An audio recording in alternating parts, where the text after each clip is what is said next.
Notice to the public, if you wish to address the council, please complete the public wishing to address the council form located on either end of the counter and give it to either the council chairman or the council clerk prior to the beginning of the meeting. All comments must be addressed to the council as a whole. Addressing individual council members or staff is not allowed. Speakers should be courteous in their choice of words and actions, and comments should be limited to the issues and cannot involve individuals or the staff-related matters. Also, we would like to have all the cell phones and the electronic devices used for communication to be silenced for the duration of the meeting. I will now call the Terrebonne Parish Consolidated Governments Council meeting to order Wednesday, April 16, 2025. We will have an invocation and the Pledge of Allegiance by Mr. John Amity. John.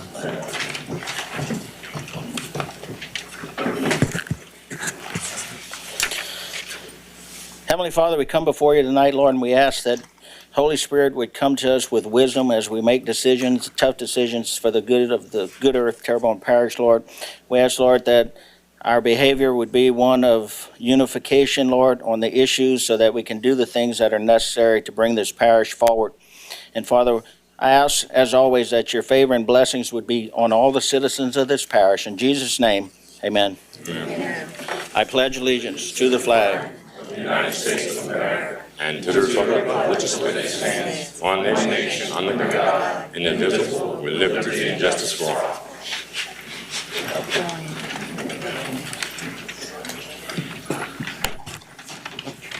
Mr. Alicia, could you give us a roll call, please? Yes, sir. Mr. Amity, Mr. Champagne, Mr. Hamner, Mr. Babin, Ms. Chauvin, Mr. Trusclair, Mr. Pleasure, Mr. Harding, Mr. Voisin. Mr. Chairman, you have quorum present.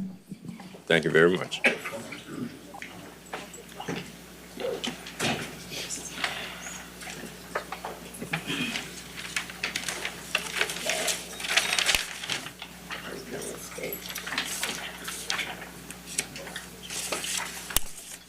Approved minutes of the regular council session held on March 12, 2025. Moved by Mr. Babin. Second by Mr. Hamady. Any lights? Members, vote your machine.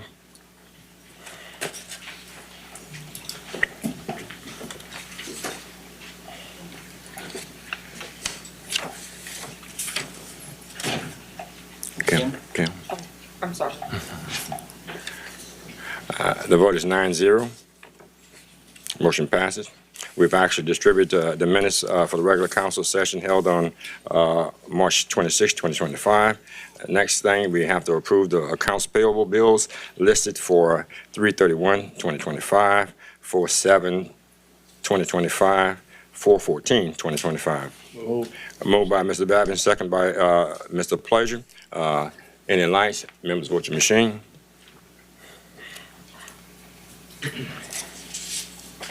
Motion passed, 8-0. General business, proclamation. In recognition of the Fair Housing Month, Mr. Babin. Thank you, Mr. Harding. It's a pleasure to read this tonight. Terrebonne Parish Consolidated Government in recognition of Fair Housing Month. Whereas on April 11th, 1968, Lyndon B. Johnson signed an expansion to the Civil Rights Act, part of which became known as the Fair Housing Act. And whereas this act prohibits discrimination concerning the sale, rental, and financing of housing based on race, religion, national origin, sex, handicap, and family status. And whereas the Louisiana Open Housing Act, Louisiana Revised Statutes 51:2601-2614, also prohibits discrimination on housing because of race or color, national origin, religion, sex, familial status, or handicap. And whereas Terrebonne Parish Consolidated Government wishes to increase public awareness and knowledge regarding both the Fair Housing Act and Louisiana Open Housing Act. Whereas in 2015, Fair Housing Month, which takes place in April, focuses on emphasizing the act in action to emphasize public awareness of rights, highlighted enforcement efforts, and create diverse and inclusive communities. And now, therefore, be it resolved by the Terrebonne Parish Consolidated Terrebonne Parish Council on behalf of Parish President Jason W. Bergeron and the entire Terrebonne Parish Consolidated Government that April 2025 be declared Fair Housing Month, signed by Parish President Jason Bergeron, Council Chairman Carl Harding, and endorsed by the entire Parish Council. Is there someone here tonight to?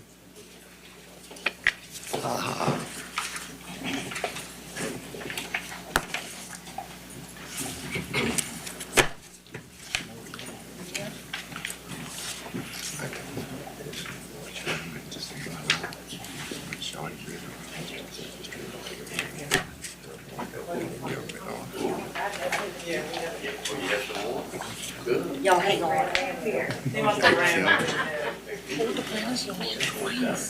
Okay, well, just take it. Take it on. Well, they might have two. I tell you what, just give me the ones you have done already. And, yeah, go from there. It'll be easier for you. Only that, they can distribute. They can distribute to I'm the right first last. All right, 3, 2. Now,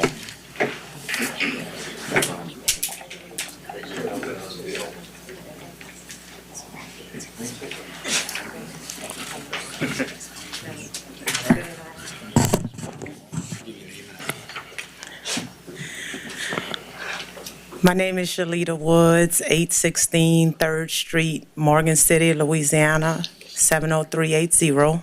We want to thank you guys for recognizing Fair Housing Month.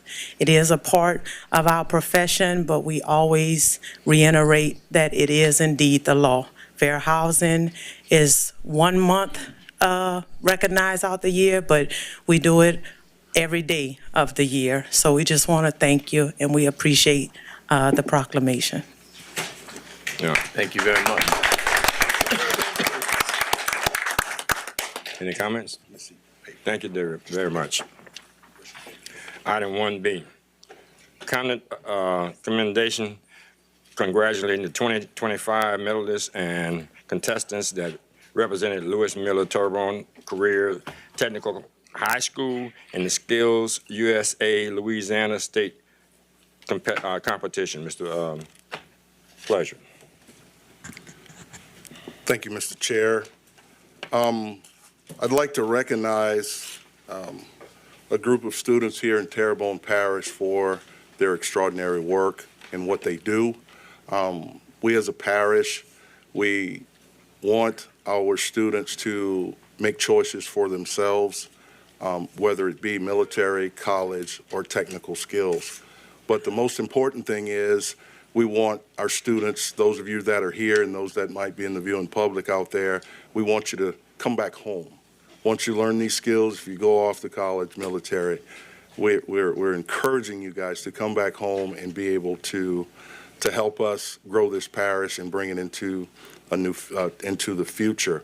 So with that, the Louisiana Skills USA State Championship Conference was held in New Orleans, Louisiana on March 26, 2025 through March 28, 2025. Lewis Miller Technical Career and Technical High School participated in the state championship. The students competed for medals and prizes in their various individual skills. The students who participated from the school won a total of 25 medals.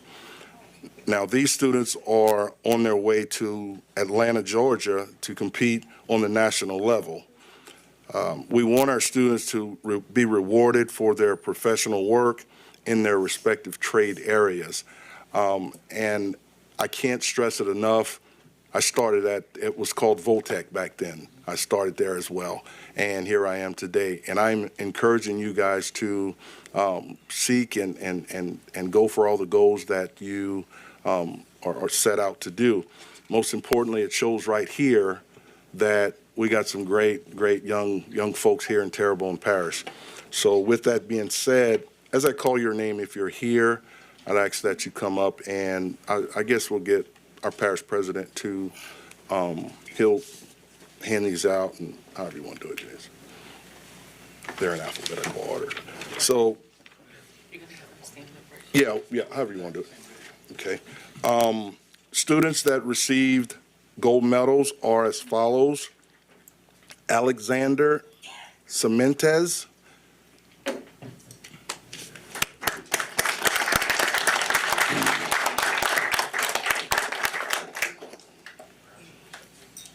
Colby Norjano.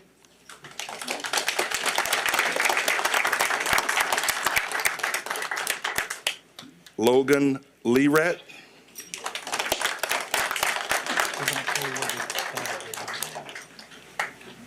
Logan Glenn.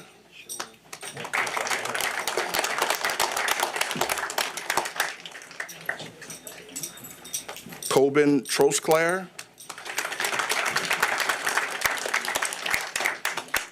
Javen Fitch.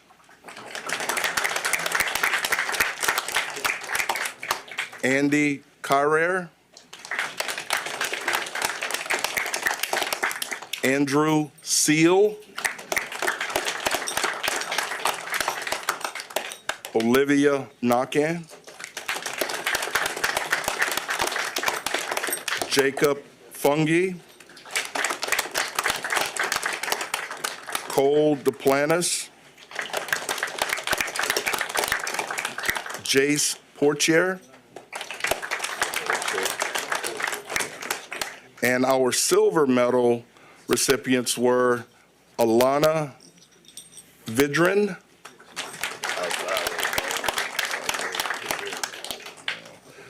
Emmanuel Olascago,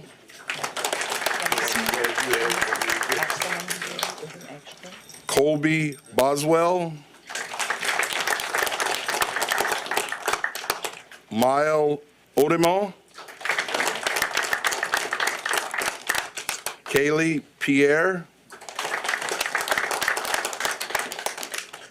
Kendall Fluwilling.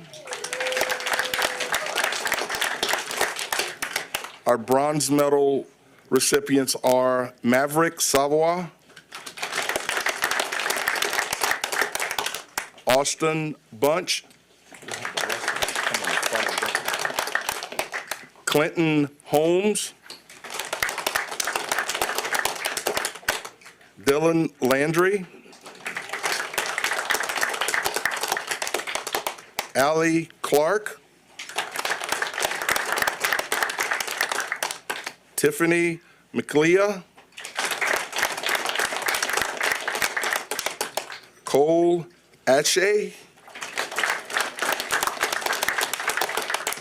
and the state officers are Cole Duplantis, Alex Prestonbach, Alexander Sementes. Our teachers are Ethan Kelly, Doug Walling, Kevin Oncal, Philip Fungi, Kevin Este, Mika Johnson, Aaron Blank, Oliver Herbert Hebert,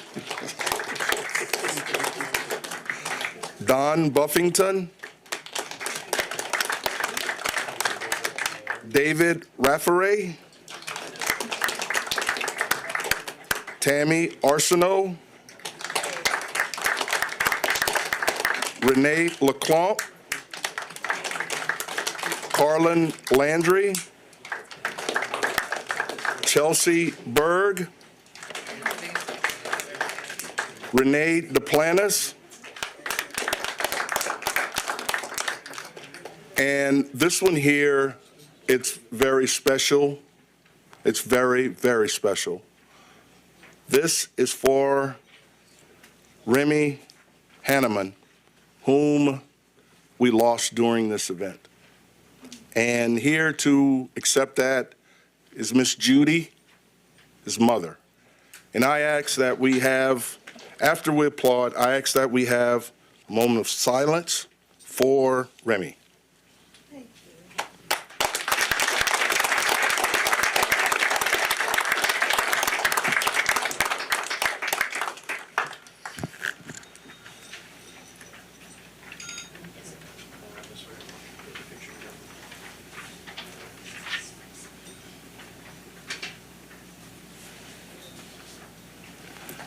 Thank you. I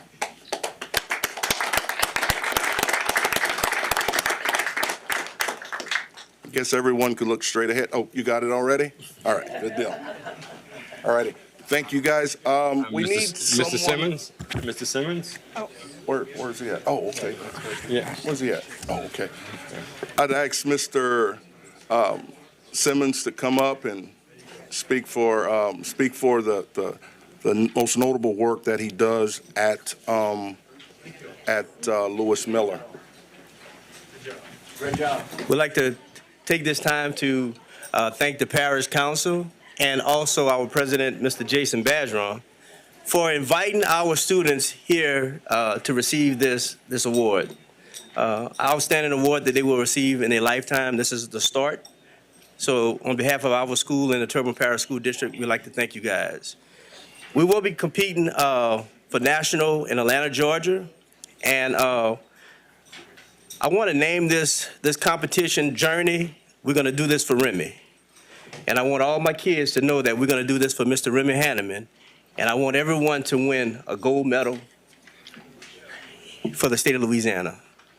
Thank you, guys. And this is Ms. Johnson. She's the president of our Skills USA state of Louisiana. She's also the state of Louisiana's president for Skills USA too. I want to allow her to talk to you.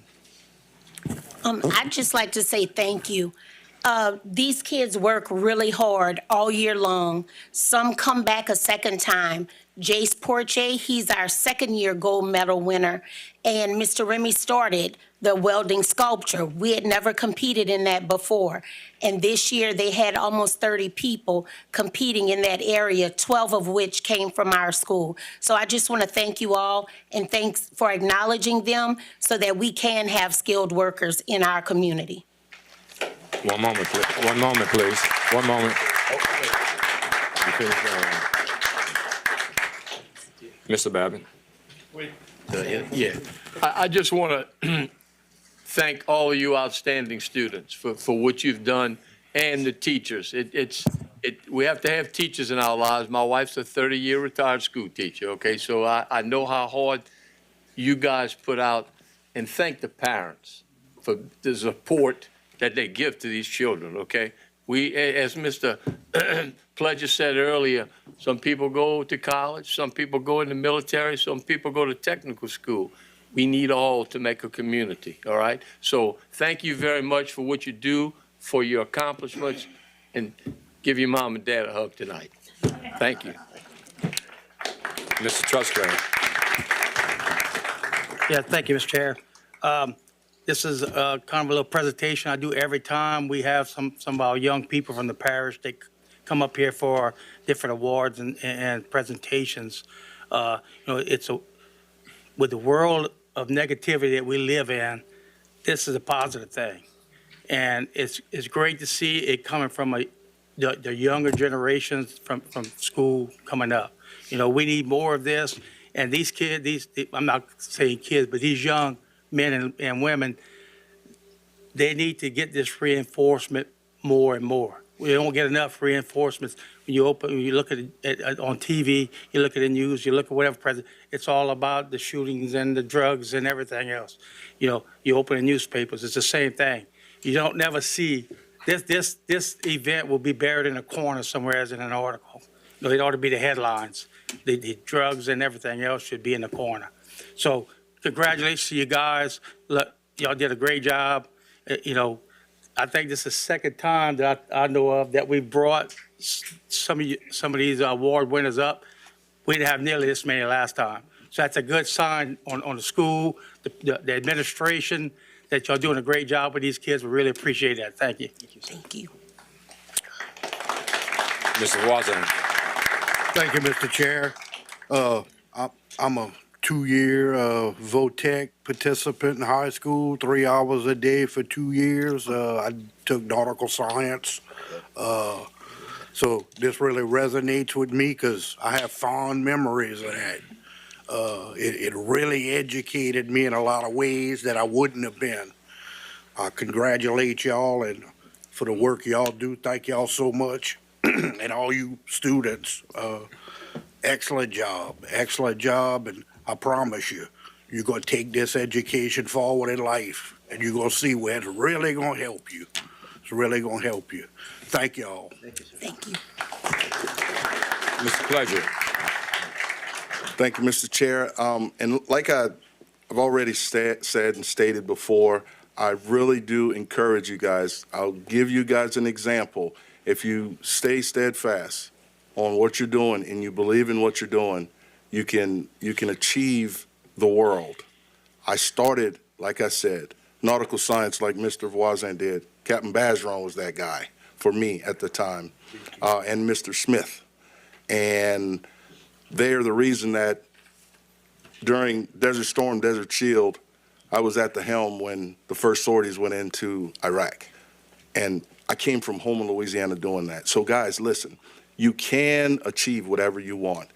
And one last thing is, this is very special to me as well because my mother, she teaches there. And I'm going to say this here today. Mr. Simmons, let me have her back now. But she loves it.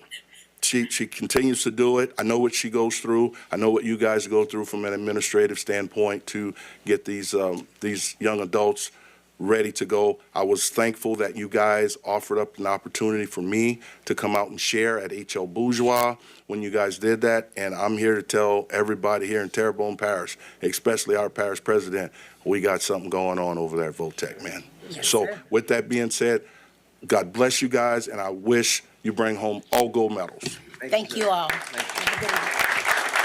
Mr. Trustclair.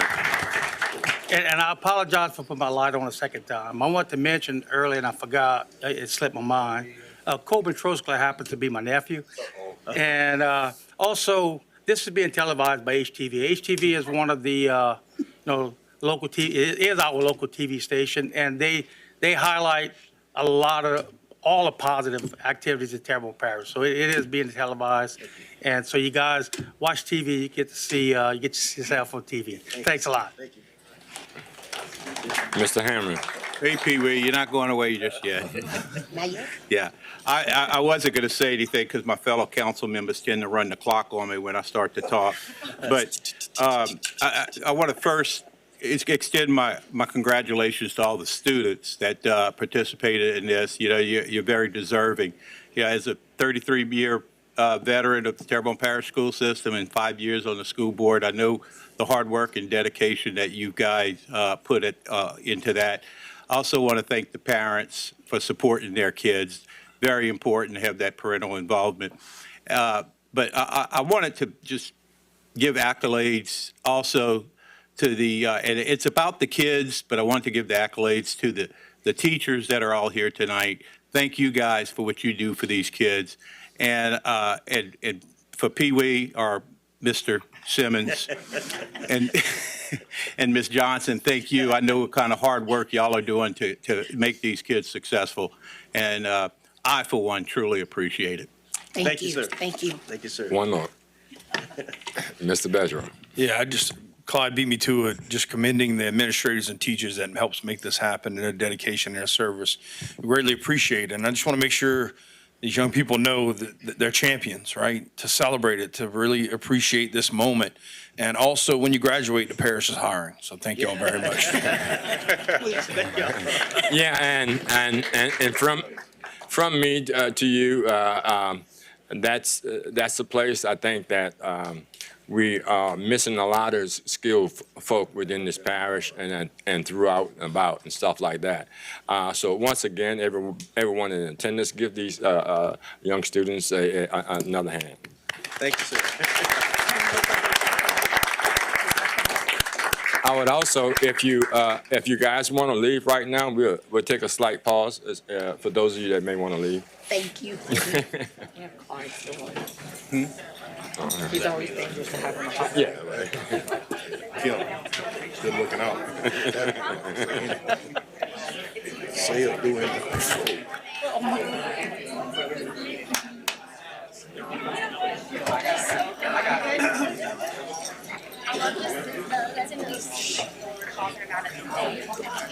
Thank you. Thank you.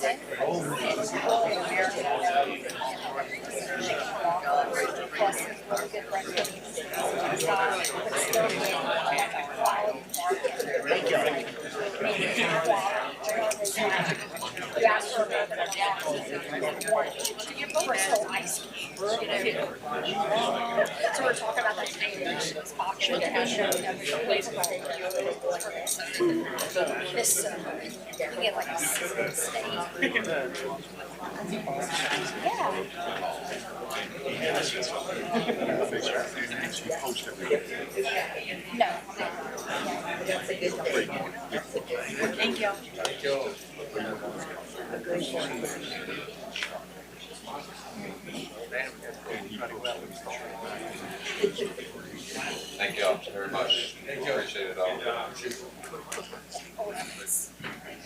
Everybody gonna have all you later.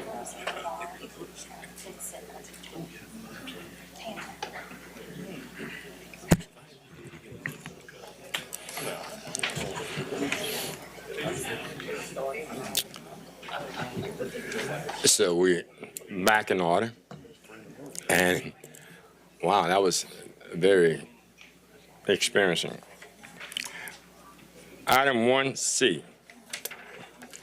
Dr. Patrick Walker, Terrebonne Parish Coroner, would like to introduce and ask for support for their Terrebonne Interception and Prevention Service Program. Yeah. State your name and your address, sir. Patrick Walker, 824 Myrtle Grove Drive, Homer, Louisiana, 70360. We're going to pass out a few leaflets before we get started, all right? And It's the same stuff as in the backup. I don't know if you looked at it.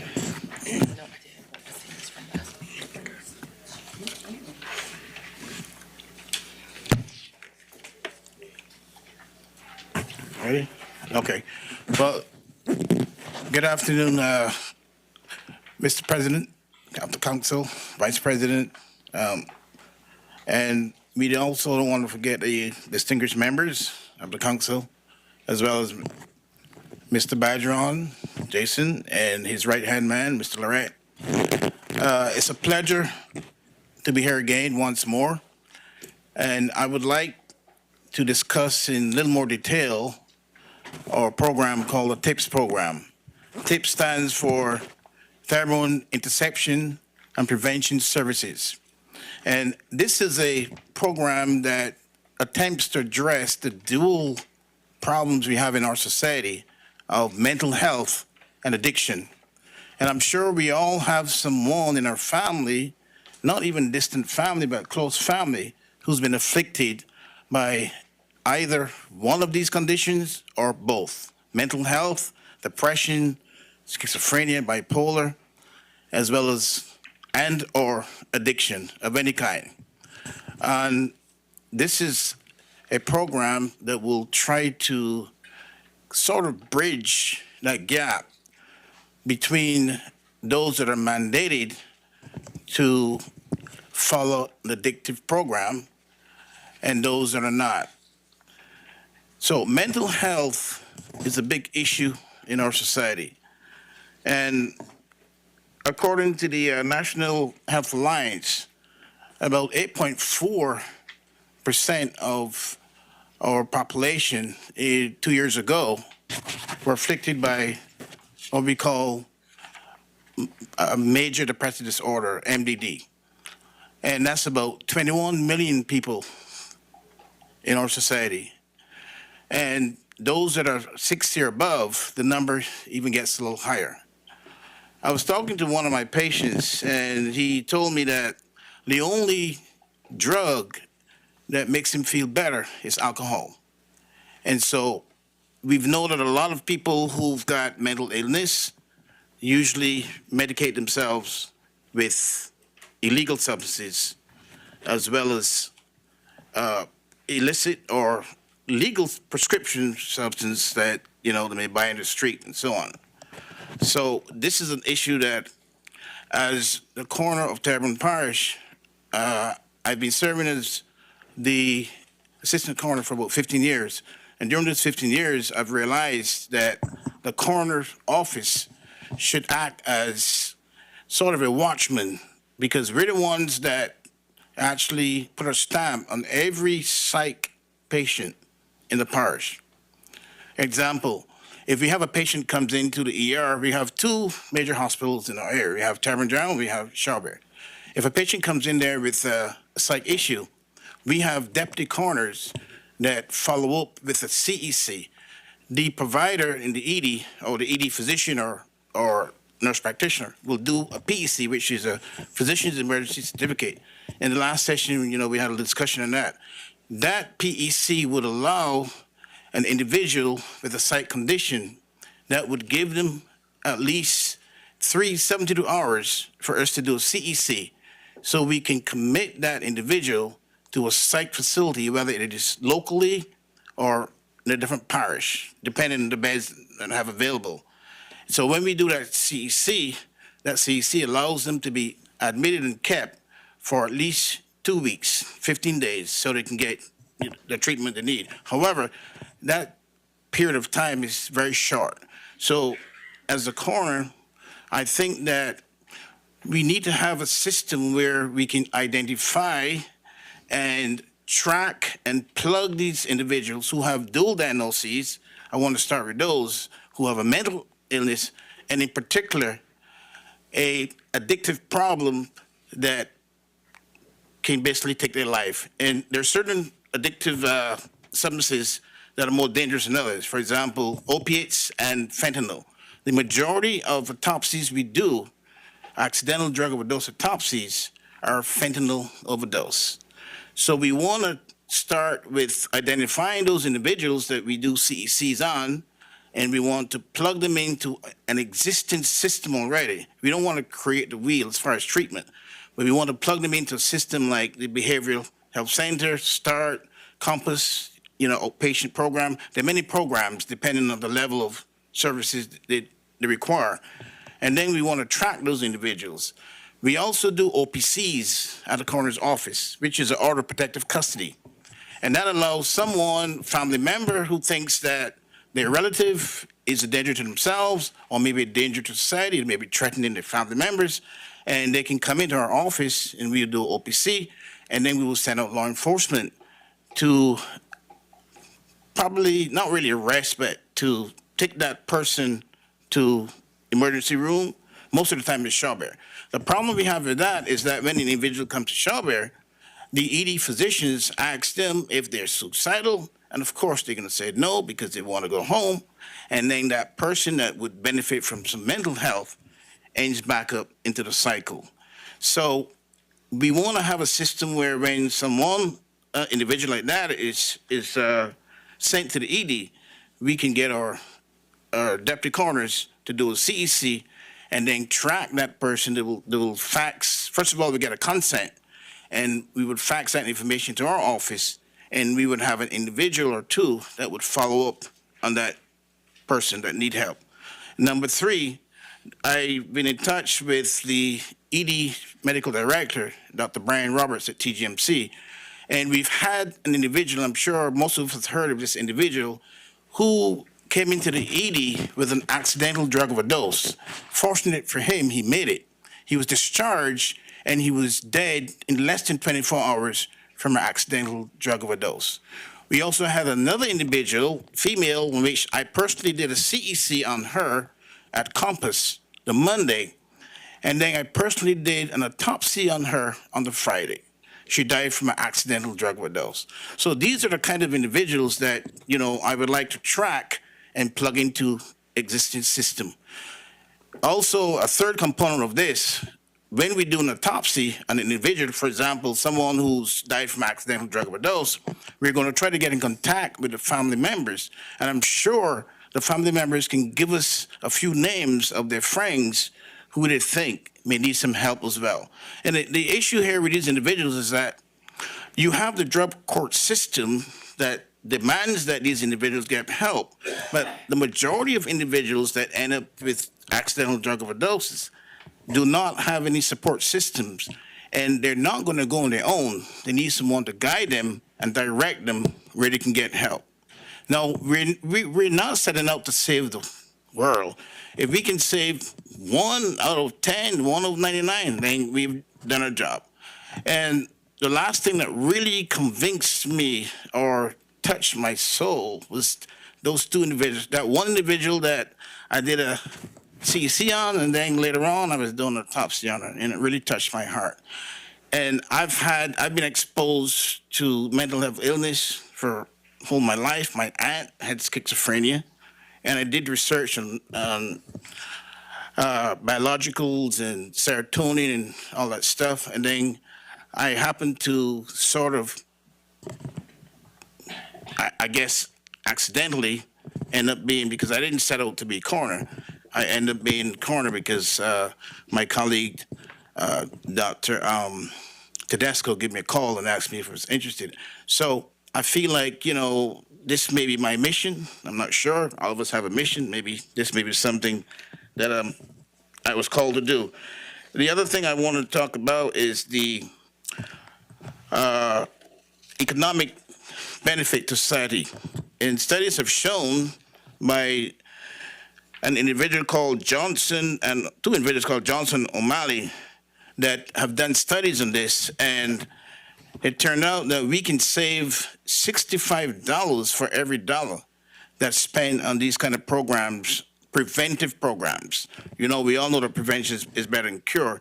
And so the program that we're interested in starting is more of a preventative program, so that we don't have to finally see them in the morgue doing autopsy on them. So I'm here today to ask for your support. Now, we were able to borrow a temporary individual from the parish with the help of Jason and Mr. Lorette. Unfortunately, that individual, she decided to resign, so we don't have anyone now to continue the program. Right?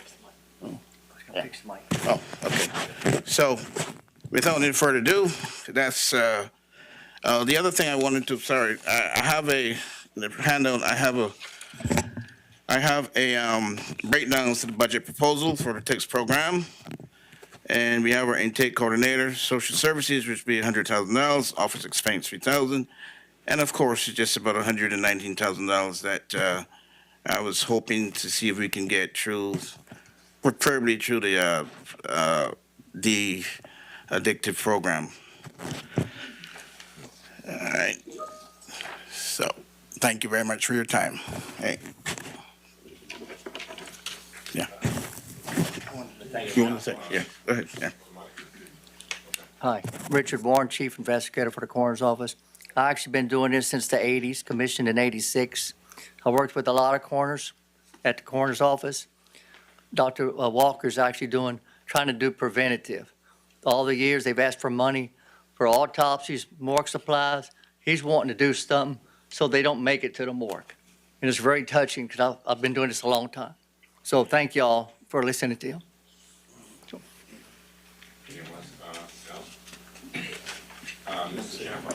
Yeah, so, Dr. Walker? Yes.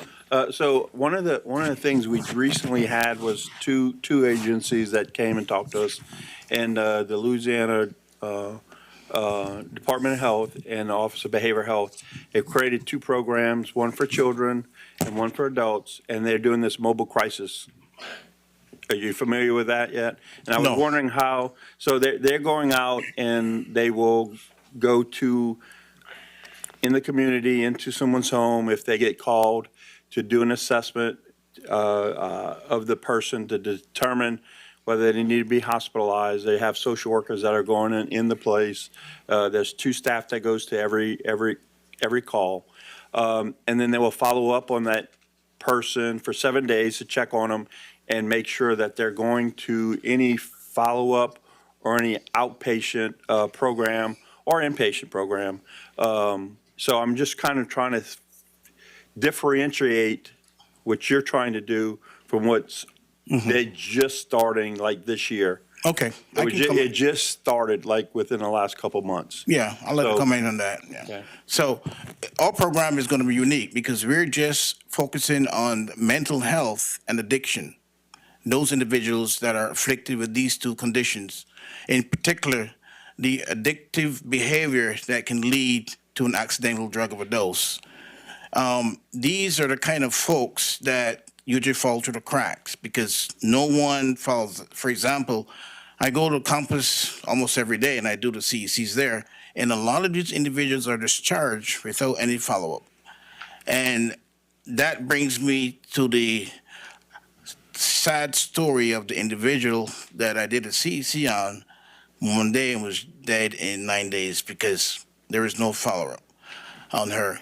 And we're not trying to address every mentally ill individual, but we're just focusing on these individuals that have a dual diagnosis of mental health and an addictive problem with a deadly substance, namely fentanyl and opiates.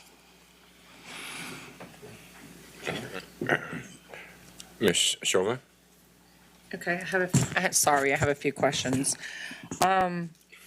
When you're talking about, and looking up in this, your breakdown, when you have 100,000 for intake coordinator social services, is there a way that you can break that down more detailed?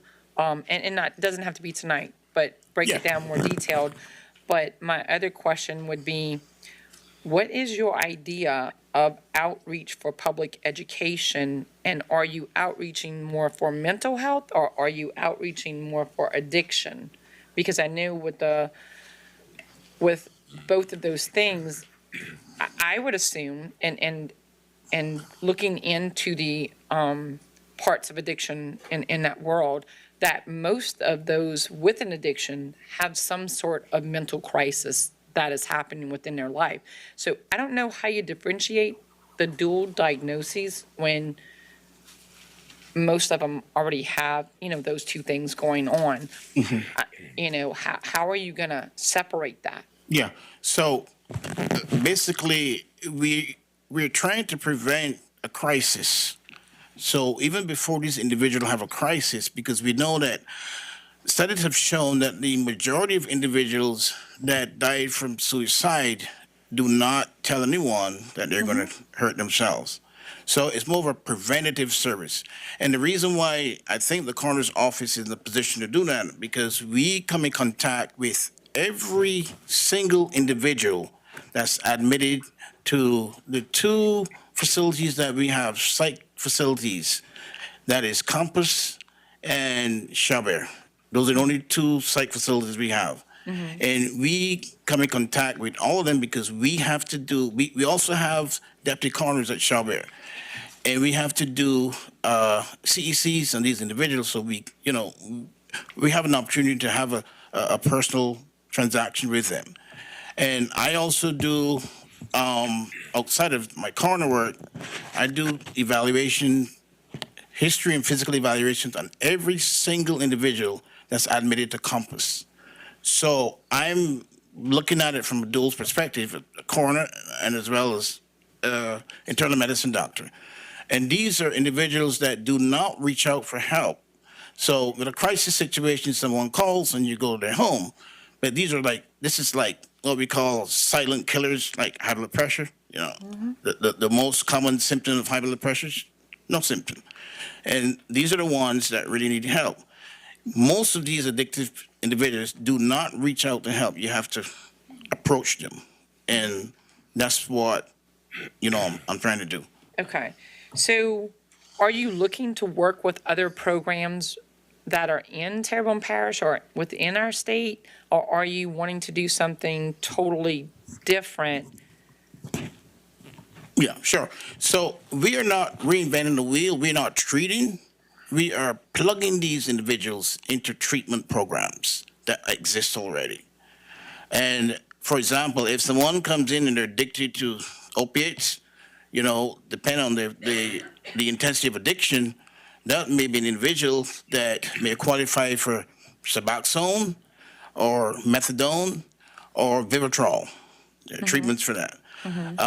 If we have someone that's addicted to, well, that's the one that's addicted to opiates. Those are the ones opiates meaning prescription pills like Norcos, Percocets, and fentanyl, as well as on the street opiates, heroin, exactly.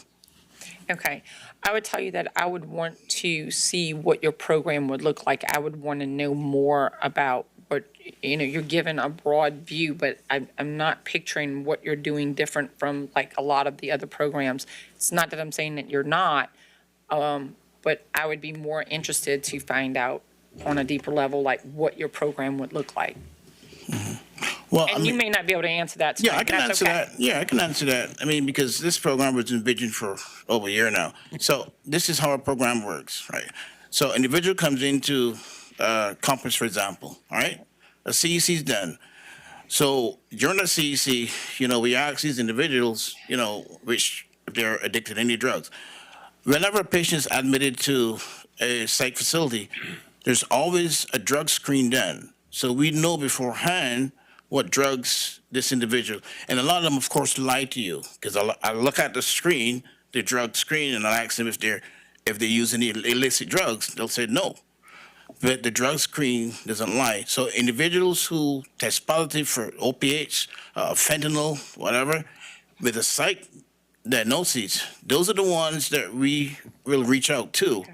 We're not going to force them because we can't do that. So it's going to be a voluntary program. So we tell them, and I've tried it. I've asked a few of them if they were interested in the program that we have, and some of them said yes, they'd be interested in a program like that. So we're going to reach out to them and we ask them if they need some help, and if they volunteer, then those are the ones that we will plug into the system that's existing already.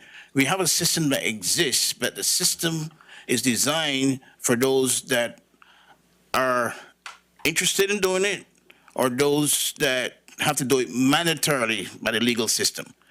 But those that, go day to day without any idea, about the drugs that are dangerous and where their lives are going, they're happy because they're getting a high every day. Those are the ones that need intervention. And that's why we call it the interception and prevention program. We need to intercept them, stop them, and educate them and guide them where they can get help. Okay. All right. Thank you. Mr. Pleasure. Thank you, Mr. Chair. Just a couple questions, and it's Mr. Champagne, he mentioned about two other programs that's out there that, that recently started sort of along the same lines, but specifically what captured my attention, you said that you guys put a stamp on every psych issue, CEC or whatever. I hope I got the acronym right. Yeah. But, that's right. Coronary emergency. So with that, that's at our local facilities that would intake someone who has a mental issue or something like that. So the coroner's office, that's going through you guys regardless. That's correct. Everyone. Right. Okay. All right. So I know recently we had, I think it was Judge Arsenault, those guys came in and they're kind of doing something along the same lines, I guess, but sort of on the court side of it with programming and things like that. So of the two, you guys would be on the front side of it to even keep them from going to the courts and all that other stuff then, right? Yeah, that's absolutely correct. So our program is a preventive intervention and prevention. So we want to nip it in the bud before it becomes a full-blown fruit, a flower. And the other thing that's very important is that when individuals go to the emergency room with drug issues like that individual that I spoke of early on, I spoke to the ER director and he told me that the social workers at the hospital are overwhelmed. And so there's no direction, there's no resources, there's no referral for these individuals. And I can tell you, we have a lot of these individuals every day that go to the ED with drug issues. I mean, fortunately for them, they live. And then, like this particular guy was sent home within 3 hours and ended up killing himself. Okay. So it's individuals like that, because the system's overwhelmed and the hospital doesn't have enough, social workers to refer these patients. A lot of these patients are falling through the cracks. And the same thing happens too at Compass, because I've seen many patients that were discharged without a prescription for the antidepressants and medicine they were taking while they were hospitalized. Okay. Now, and Ms. Chauvin had asked the question, and I kind of have the same kind of question there on the intake coordinator for social services. Would that include, that sum there include, say, I don't know if you guys have a social worker on staff, or? No, we don't. Would that be able to put that social worker to touch everybody? Correct. Yes. Okay. Right. Okay. So I'm looking to have like a social worker and someone that can do some counseling. Just 2 employees will be able to do the job. One to take care of maybe the day-to-day running of the program, and another one to be actually doing the work, the counselor, or whatever, tracking patients and stuff like that. So, 2 or 1.5 employee can do the job. Okay. And I did some quick math here, and I'm hoping it's right, but based on your statistics, so if I'm doing this right, since September of 24 and February of this year, it's averaging 75 OPCs a month. I mean, that's based on the numbers that we have here, and you have them broken down. 73, I'm sorry. You have them broken down into 33 mental illness, 18 drugs, and 22 mental drug and mental, sort of a combination drug and mental illness effects. So with the chief investigator, if I can have you come up for a sec, I just want to ask you something there. How long have you been doing this again? Since the 80s. Since the 80s. Correct. And over that period of time, how would you say the epidemic or the problem has grown? I mean, back in our day, it was 1 or 2 every few months, but I mean, we deal with overdoses, not the mental now, the overdoses, sometimes 2 or 3 a week. Something else, what Doc's talking about on the mental part and addiction, we go to these houses where the decedent is dead from drugs, and most people in the house has a mental or drug addiction there. We want the resources to be able to talk to them then, get their information, and pass it on to these social workers, because it can start right there. They're not seeking us. We want to be able to see them while we're on that death call. Okay. But it's really came a long ways. Back in my day, it wasn't that much, but it's a lot right now. All right. And Doc's trying to prevent that. Gotcha. One last thing, from the mental illness and the drug addiction, is there certain age groups that we see it more prevalent, or is it just a wide range? I mean, Wide range all over. Yeah, I mean, we have the elderly even doing their drugs too. Wow. Yes, it's just a wide range. Okay, all right. But my main thing is what I'm talking about is we want to try to help people while we're at their house. And because half of them in their house is doing the same drug, and if we could reach out to 1 or 2 of them, we might save 1 person from being in the morgue, and it would help a lot of families. So thank you again. Thank you. Good. Mr. Babin. Yeah, again, we all recognize there's an epidemic here. I mean, there's no doubt about it. And from where you went in the 80s to where it is now, it's unbelievable. Along with what Mr. Champagne said, I would like to see if maybe you could have some conversation. Are you speaking with, you talking about Judge Arsenault, and I'm drawing a blank on. I was talking to Gulf's Teaching Family Services and Star Corporation. Okay, again, maybe if we can start some conversations with them, there could be some collaborative effort there between the two. And then in the meantime, I would like for administration just to kind of start taking a look at this to see where we can go. We all know it's about money on everything. It's not like we can come here tonight and then vote to give you enough money to do your program. We all want to do that, okay? But again, there may be some other things that you can partner with that may help out. And I don't know that. I'm just suggesting. Well, I can answer that question because the coroner's office is different from any other office because with Judge Arsenault, they're dealing with individuals that have gone through another 2 or 3 steps. Correct.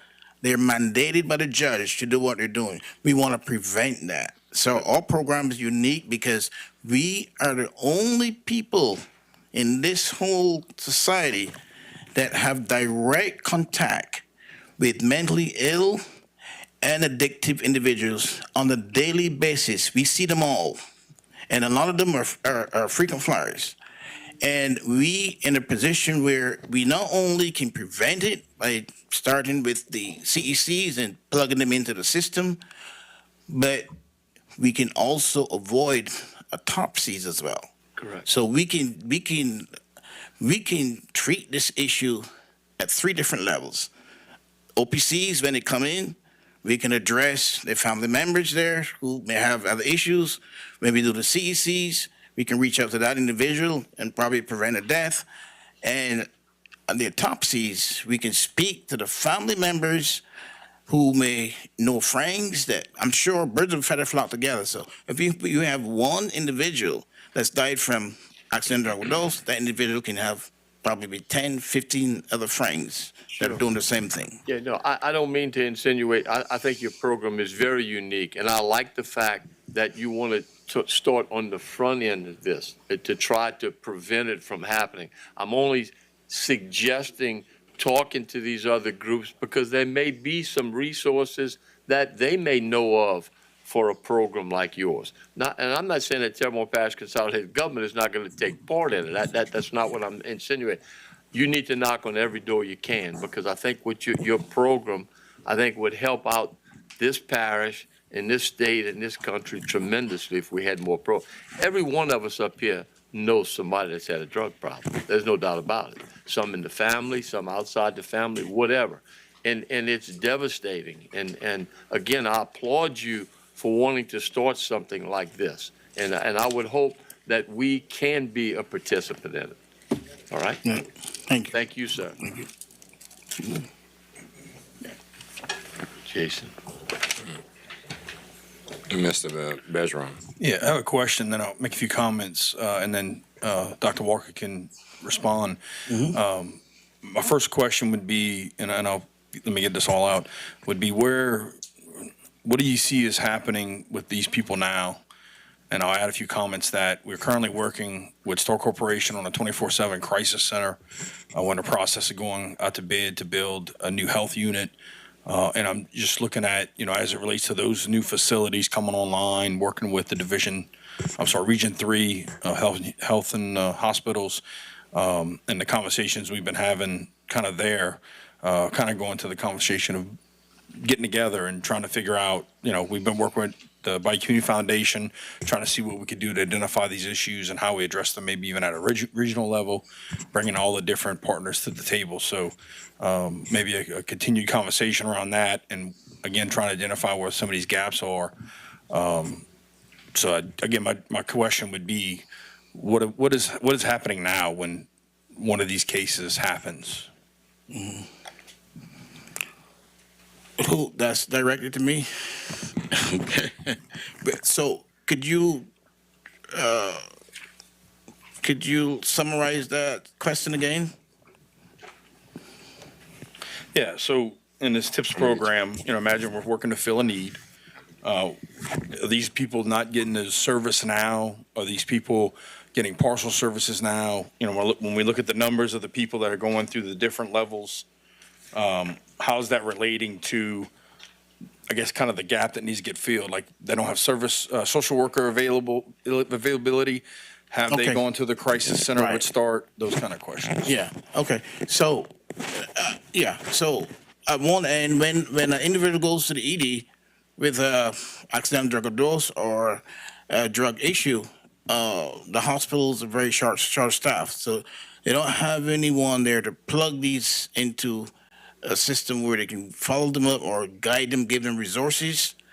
The same thing happens at the Compass facility. whenever they leave campus, they just fall through the cracks. There's no one to guide them. It's barely a social worker there. And as I said, a lot of these patients are discharged without any follow-up medicines. They don't have a psych. There's a paucity of psychiatrists here in our parish. And the majority of psych providers are nurse practitioners. And, they're not very well trained, because they just do a year or two. So that's a different issue altogether. But as far as getting these individuals follow up, because when they leave, there's no psychiatrist to follow them up with. So a lot of them fall through the cracks. So we need a system where we can plug these individuals where they can get the help they need. And that's a big deficiency in the programs that we have throughout the territory. We have whole Louisiana, a big shortage of psychiatrists. There's nobody to treat these patients, to guide them, to counsel them, do anything. So. Mr. Hamner? Yeah, thank you. Just a quick question. I'm looking at the statistics you have on the second to last page of your handout, and I'm assuming that you're going to laser in on, you have some that were mental, some that were drug, and then 39 dual diagnosis, drug and mental. I'm assuming you said it before, and I just want to clarify.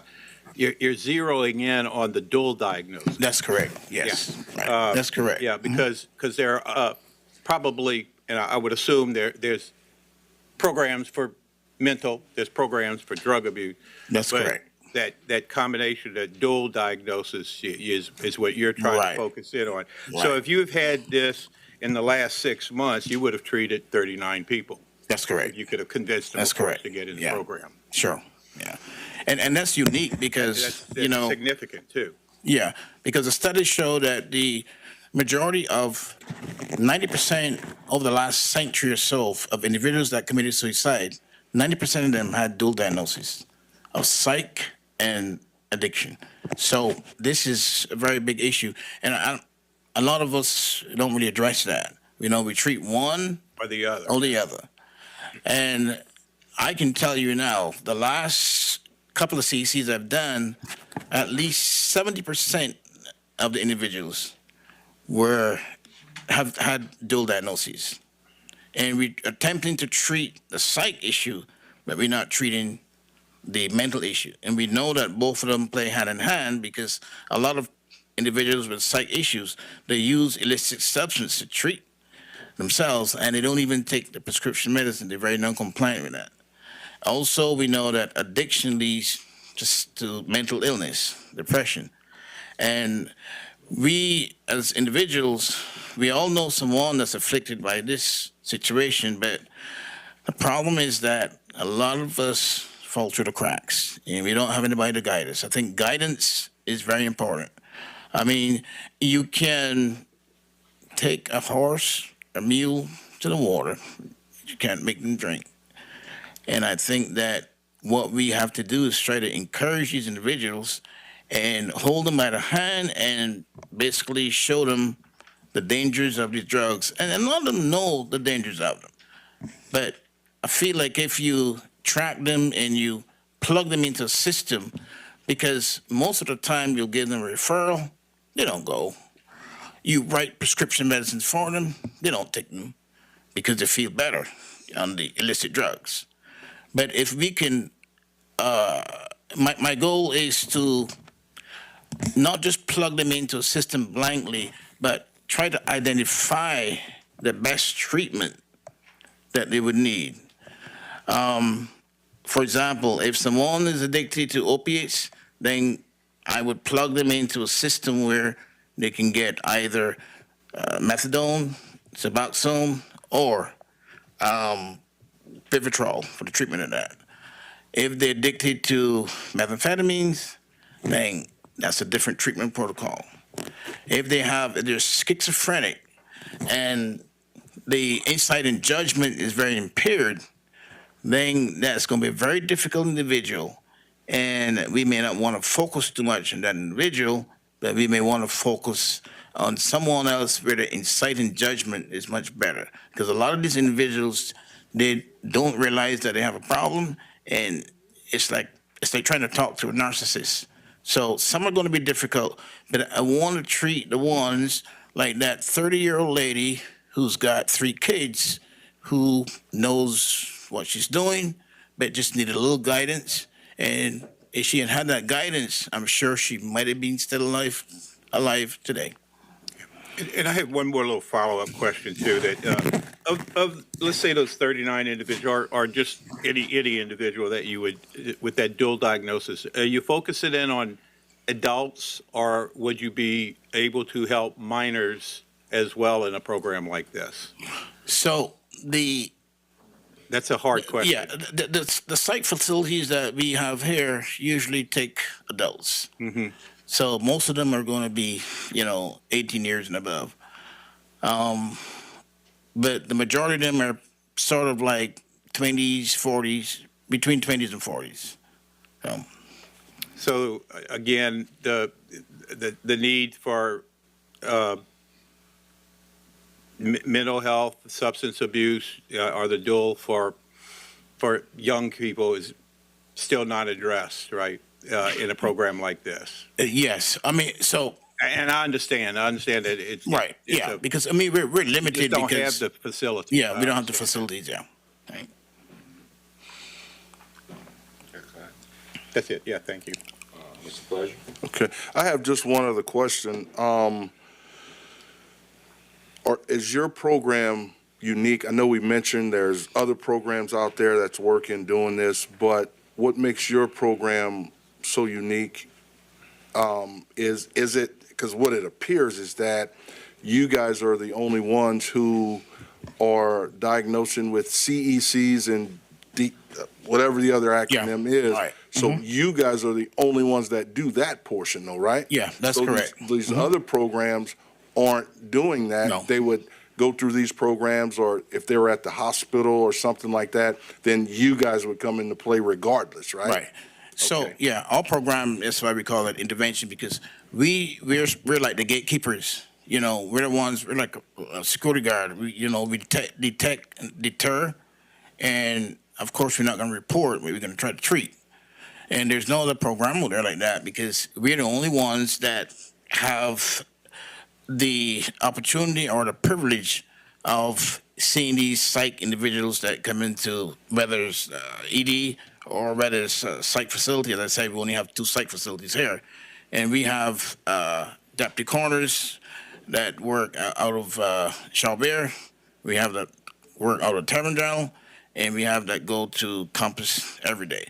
So we're the only individuals that come in contact with not almost every psych patient that's admitted, or not even admitted, because if we do a CEC or PEC at a hospital and we don't think that this patient needs to go to a psych facility, then we can rescind that PEC. But most of the time, if an individual have a PEC, they're going to get a CEC, because a lot of them lie, and we have to sort of take the side of the provider that did the PEC. So we're the only ones that come in contact directly every day with psych individuals, not just psych, but psych and addictive individuals that are admitted to any psych facility in the parish. Okay. And lastly for me, Mr. Hamner, on his point, since you guys touch all patients that are CEC or OPCs, what if it was a teenager that's at the hospital? How would that work for you guys in the event it was a teenager? Yeah. So we do the same process. We would do a CEC and we would make recommendations. Gotcha. But the only difference is that individual has to go to a facility that can accommodate minors. I just want to say one quick thing. Okay, my question is going to be to the parish president. You talked about building a mental health building or going out for bid. when we're looking at this, do we have enough, is there going to be enough counselors, psychiatrists because in talking to Dr. Walker, we have a mental health crisis along with the addiction crisis. So are we building a building just to have the building, or are we building a building that's going to be able to have enough of what we're going to need to work?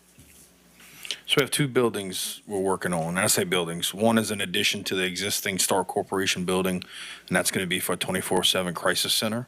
The second is the health unit that we're building right next to the current health unit. But I know we've been in conversations with the Region 3 Health and Human Services people to talk about gaps like this and everything. And so I am definitely kind of curious how all that comes together with the fact that we have two facilities that are going to be going to construction, that we don't duplicate resources and that we can combine efforts. So in the health unit, they're going to, they can deal with young kids too that are going through this same type of mental issues or addictions or what? If I'm not mistaken, yes, Okay. but definitely would want to confirm. Yeah. Okay, thank you.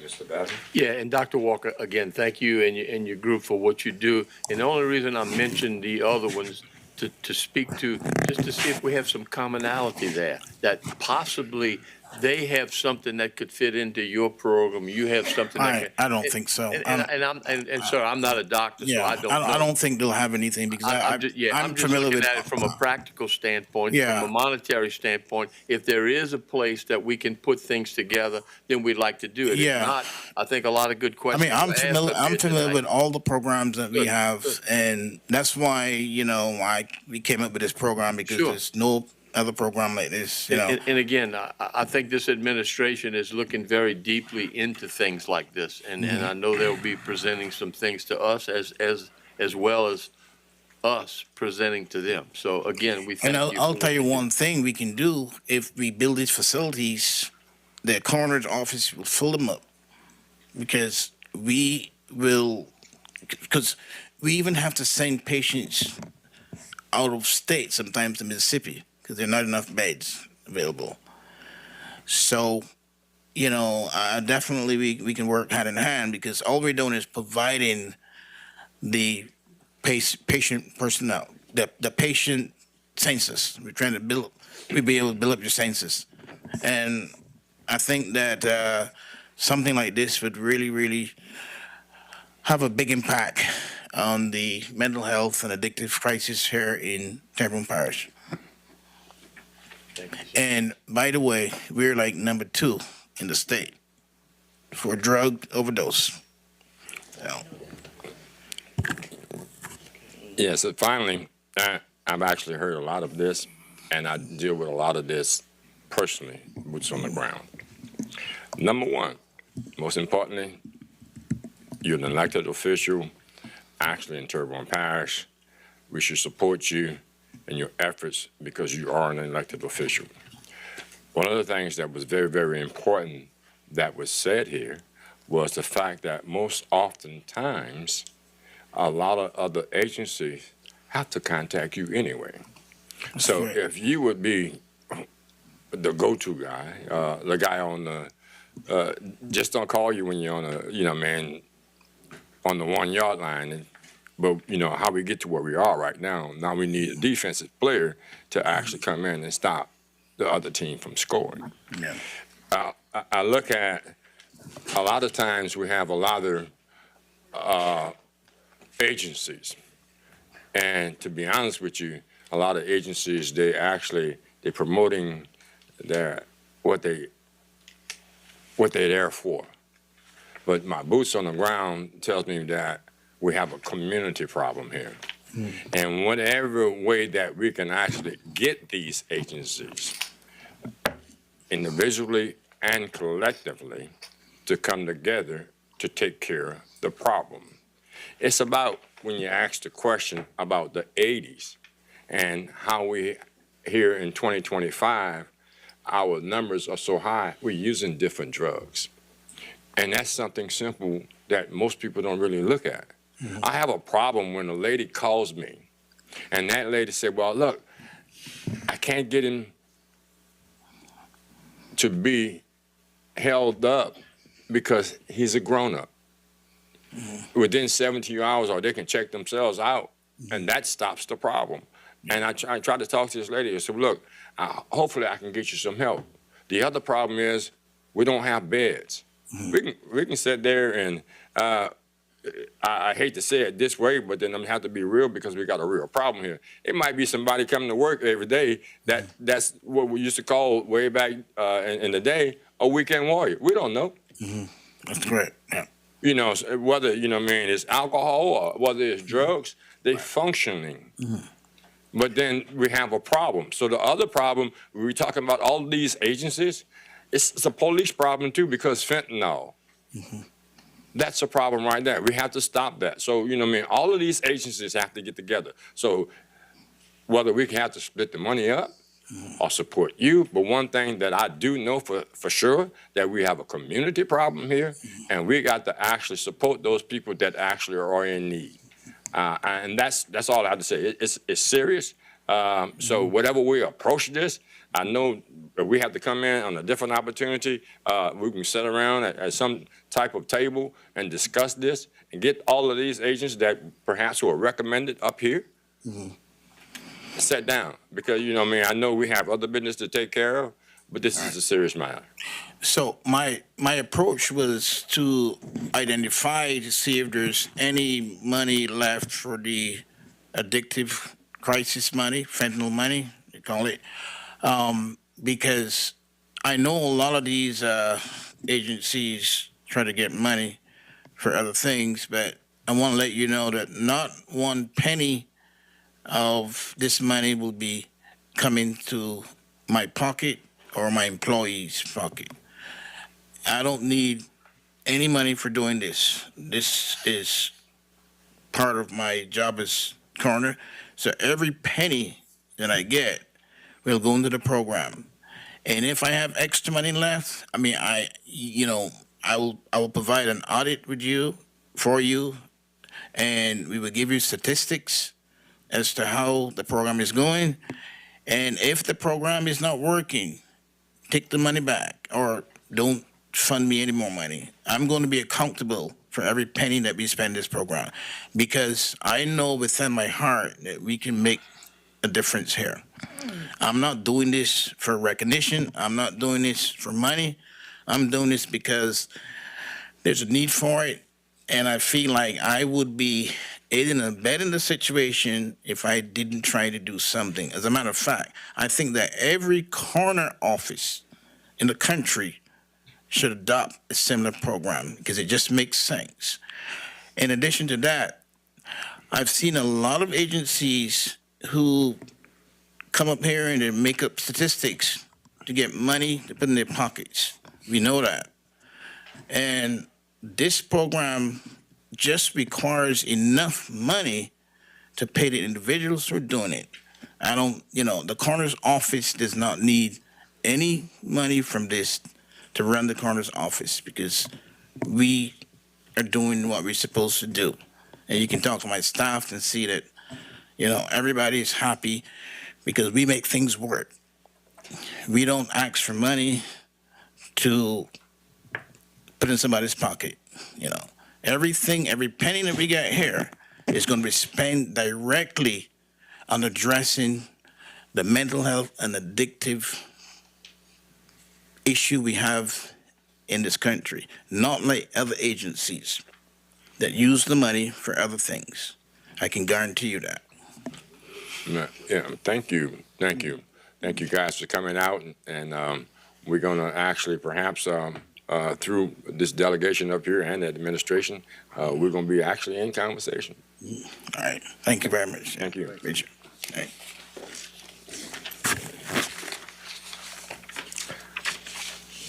Item 1D, presentation by administration on CDBG-DR. Motion for 6:30 public hearing. Yeah. Motion to go into 6:30 public hearing. It's been moved by Mr. Babin, second by Ms. Chauvin, that we go to 6:30 public hearing.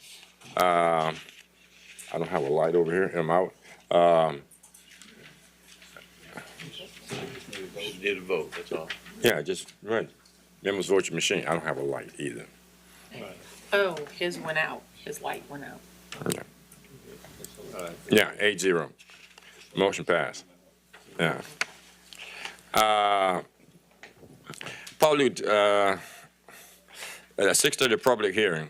An ordinance to declare vehicles, tractors, stump grinders, bobcats, mowers from solid waste as surplus to authorizing said items to be disposed of by any illegal approved methods. First call, public. Second call, public. Third and final call, public. Motion closed by Ms. Chauvin, second by Mr. Pledger. In the discussion, members vote your machine.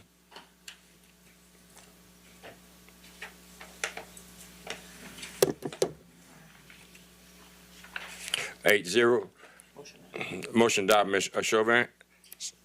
Second by Mr. Pledger. In the discussion, members vote your machine.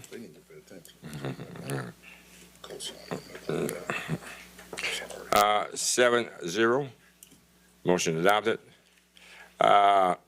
B, an ordinance to amend the 2025 adopted operation budget and 2025 five-year capital outlay budget of Terrebonne Parish Consolidated Government for the following items. One, quality of life, Keep Louisiana Beautiful Initiative, $9,993. CDBG, Disaster Recovery, Fletcher Aviation Workforce Development, $5 million. Federal Emergency Management Agency, Geraldine Pump Station, $9,760,659. We also have CDBG Disaster Recovery, Geraldine Pump Station, $3,500,000. Number 5, capital project, water line expansion, $2,600,000. Public Works drainage debris removal, Hurricane Francine, $1,351,333. First call, public. Second call, public. Third and final call, public. Motion to close by Mr. Pledger, second by Mr. Babin. Any discussion? Members vote your machine.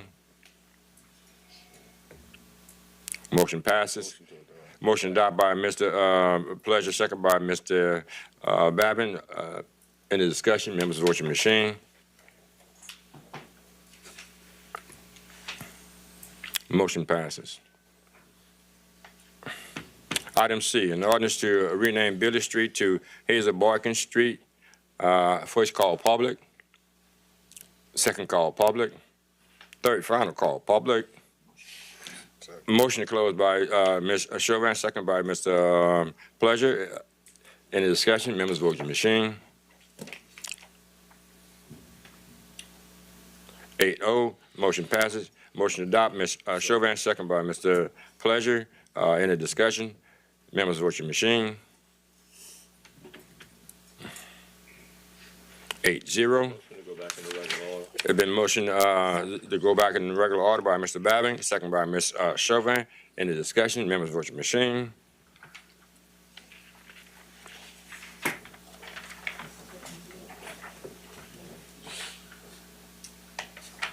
We are now on item 6 of the original agenda. Item D, presentation by administration on CDBG disaster recovery money. Mr. Bedrow. Thank you, sir. So we'll jump right into the second slide here. You can see that we have 14 projects. For the slide progress. Okay. You can see we have 14 projects that have been approved. I think we're maybe one or two more than what we approved last time we had a conversation about this. And then from there, we are now, if you go to the next slide, we have 11 projects that we're still waiting for the state to approve. And as we're going through these projects with OCD, We'll have a conversation about trying to do for example, support the seafood. You see the first one that's waiting on state approval, where we were looking to do some grants, do a study, and then do some more grants. OCD is saying we want to change the order of that, where your study is going to be first to understand how you can spend the funding that you have throughout the other two phases. And so as we work with OCD, and of course this is, going back to some HUD requirements, we are having conversations about when we do grants and that money goes direct to somebody, just that all is set up and done properly. And so as we work through OCD, we're making modifications, and you can actually see two of the bottom three, where we had community centers broken out into two projects now, where it's the first project is a study, the second project is implementation. So it's the same funding, but broken out into two. So as we continue to answer questions with OCD and talk about ways that we can make sure this funding gets to the places it needs to, we are still waiting on some approvals, working with OCD. And I got to say, they have been tremendous to work with. And when we talk about ways and things we want to get done, we're helping us try to troubleshoot and figure out ways that we can make some of this happen. Going to the next slide, you can see that, part of the process that we were going through was we were waiting on a BRIC grant to work on a jail relocation. The BRIC process was canceled through the federal government. So because of that, the only projects that we could submit to OCD is a project that's going to be fully funded. So in this case, we were using some CDBGR funding to make a match to a BRIC grant, because that grant is no longer an option, having to reallocate that funding. So you can see that we've reallocated it to funding our Roots Museum, the Housing and Human Services Annex Resilience Center, and adding more funding to activate the bayou with the dredging. And then from there, we're still working on the fact that we've got extensions till August 31st of 2025 on both the support the seafood industry, due to the fact they want to change the order and do the study first, and the same thing with the community centers. And so when you look at the applications that we're going to submit that are relying on studies, we have to get those studies done, get the input back on those studies, and then turn in the application on how we plan to spend those monies based on how the studies find the best way to spend that funding. So that's what we're currently working through with CDBGDR. We are also working, if you look at the last slide, we're waiting on a public-facing portal to be launched very soon, trying to make sure that the portal has enough information where you can see the projects as a whole, and then click down on each project to look at the timeframes. And, some of the processes that we're going through, since this is HUD funding, is we have to do like environmental compliance on a building when we're looking to have to go through a purchase. That process is taking 45 to 60 days. So you go through that environmental compliance process. After that process, you can then move to the appraisal process and work on getting original appraisal, and then a new appraisal, and then a review appraisal. So there are steps that we're having to go through in these processes. And even if it's something related to like small business grants, we're still having to make sure we take each step and go through all the requirements. Because again, this all is funding that we're going to have to spend and they get reimbursed for. And if we don't follow the steps, if things aren't procured to normal procurement standards, then there could be some issues. And then every project that we're working on has to have a 5-year requirement of maintaining. So if something would go 3 years down the line, and there would be an issue where if we're working with an organization or group and they're not able to fulfill that need, then the parish has to step in and fulfill that need. And if we don't fulfill that need, or if the rules aren't followed as it relates to HUD, then that funding would have to be returned. And if it's a project for $4 million, it would be the entire $4 million that would have to be returned. So we're having to make sure we dot our I's, cross our T's, and do everything we need to, working with our consultant to make sure we're meeting all the requirements and getting this flowing. And that's the update that we want to provide. Welcome to answer any questions that anybody might have. And we'll continue to, this stuff happens every day. I got a spreadsheet that, we send something in, get a question, and it's making progress every day. And, we're actually got a few projects that we've started to kick off, and that's why we want to make that public portal available, work on our consultant, so people could see the status of the projects that we started. Any questions? I have one. Okay. The extension to August 31st, does that only apply for those that you have to do the study for? In particular for those two, yes. Yeah, 'cause okay then, yeah. They said, we got to get that study done. Since we get the study and that study could determine you want to do these kind of projects or those kind of projects or this area, that they'd want us to turn in an application to make sure that that meets the requirements. Again, it's all resiliency, economic development, and working with low to moderate income areas. And okay, let me get to Kim. All of this money this 117 million that assumably is there, it has to be spent by, all of this process has to be done by what? November 2027. November 2027. Ms. Kim. When you're talking about a study for support the seafood industry, what does that entail? I mean, I get, everybody despises the word study. Right. Me, myself included, by the way. I like home plans. Yeah.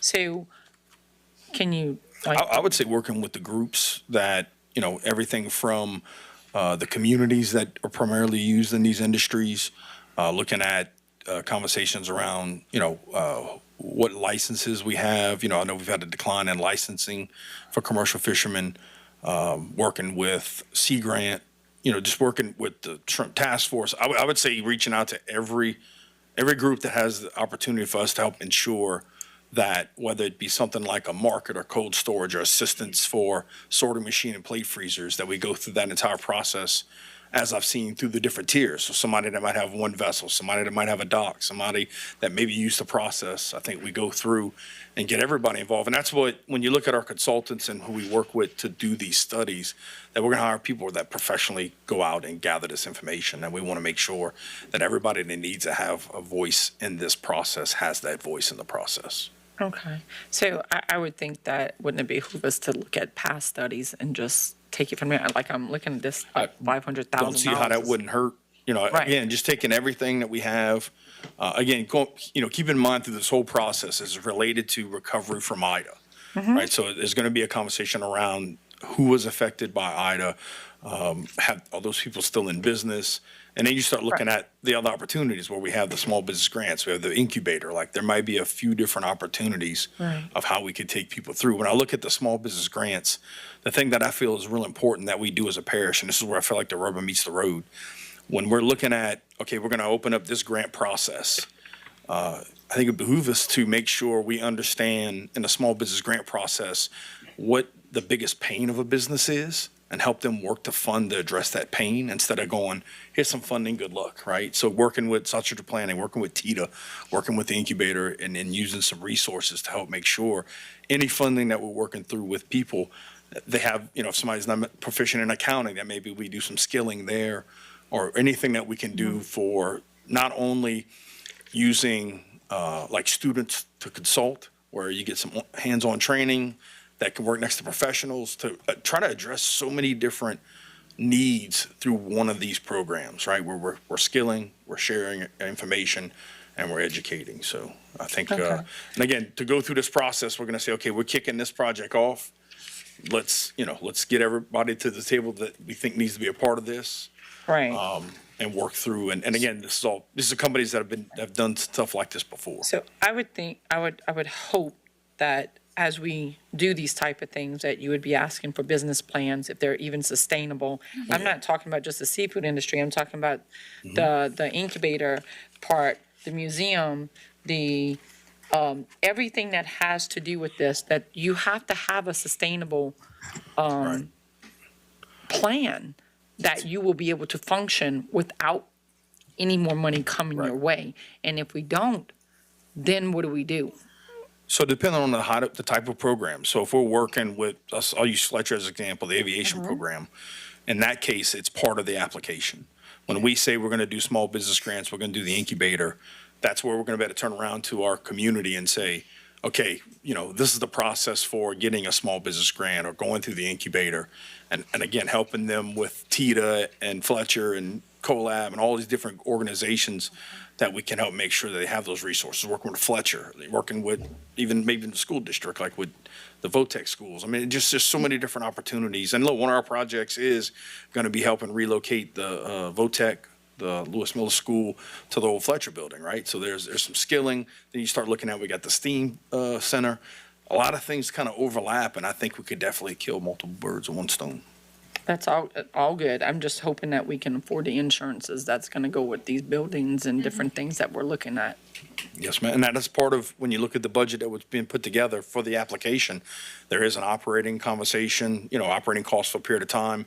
And again, that these projects can be maintained for that 5-year period. And then I'll give another example. When you look at the weather stations, right? One of the things that we've seen with our residents and insurance is conversations with insurance companies that they hadn't been able to identify sustained winds over a period of time for a storm. So the weather station project is going to be just us putting weather stations throughout the parish to give you some certified data. Right. It's a completely different project than what we're trying to do with the small business grants. So. Okay, thank you. Mr. Babin. Yeah, just too quick. The studies are mandated by CDBD-DR. They're not mandated by Terrebonne Parish Consolidated Government. It's not something that we want to do. It's something that we have to do to even be able to get the money, all right? So that the 2027 date is not completion, it's actually construction has to be started by that date, or completion has to be done. Money spent. Money spent by 20. Total money, if a project's $20 million, that project has to be completed by the end of 2000. Is that in fact even feasible on some of these things? We actually just had a conversation with OCD and having that, like the fact that applications aren't approved yet. We're still pushing through that process. Nothing official, but, as They we may look extend at that a date. plan and a timeline, that's one thing that we'll be able to lay out on this public portal is you're going to see all the projects listed and what that timeline looks like. And it's going to be taking it all the way from, if you haven't compliance and environmental, design, construction, and final completion. So it's going to lay all that out. And as we're having these conversations about, this has got to meet what the application says. If that's one of the things that we're going through now, as we say, hey, we have to do this study. And when I liked it, what it's named with both the stormwater master plan and the wastewater master plan, those two are just plans that break out how much, when we look at adding a neighborhood, adding a street, adding a certain area of the parish to the sewage system, what you got to do on both the front side and the back side, that's going to give us those numbers so that we can then go after funding. And then we're able to do one of the projects because it is a low to moderate area. Good. So. And I agree with Kim. We need to put O&M in everything, okay? For too long, we have not been putting operation and maintenance and things, and it comes back to haunt us down the line. And who has to suffer? Terrebonne Parish Consolidated Government, which means the people do, all right? So as long as that's built into the system, then I'm happy. Thank you very much. Yeah, and we had a town hall, and one interesting question. Everybody's not going to agree with something. And it's just like the shrimping industry. The guy asked a legitimate question, and said, well, look, he don't have anything to do with shrimping or anything like that, And his idea was he thought about how the money can be spent, roads and bridges. Some people think it's houses, He didn't think that if it was money to come to the parish, why should we actually subsidize people that have private businesses, So even that has to be looked at also. I just got a light from Mr. Pleasure. Thank you, Mr. Chair. Caught me at one. Excuse me. I thought I was going to talk longer. Along the lines of Ms. Chauvin there, I really like the fact that we have the community centers and resilience centers implementation submitted projects, and I can assure you, I think of a place to put one, and I guarantee you it'll sustain itself. I got some people that's going to sustain it. I guarantee you that. Thank you. Any more lights? Okay, we're moving on then. Thank you for the presentation. Okay. E, resolution approving the holding of elections in Fire District number 9 of the Parish of Terrebonne, State of Louisiana, on Saturday, October 11, 2025, to authorize continuation of a special tax therein. Moved by Mr. Babin. Second by Mr. Champagne. Any discussion? Members, vote your machine. 8-0. Motion passed. F, pursuant to Section 2-98 of Parish Code, Parish President Jason W. Bergeron submits his appointment of Mr. Hilary Doman to serve as Terrebonne Parish Consolidated Government's Quality of Life Director and requests ratification at said appointment in 2 weeks at the April 30th, 2025 regular council meeting. Moved by Mr. Babin, second by Mr. Champagne. Any discussion? Member vote your machine. 8-0. Motion passed.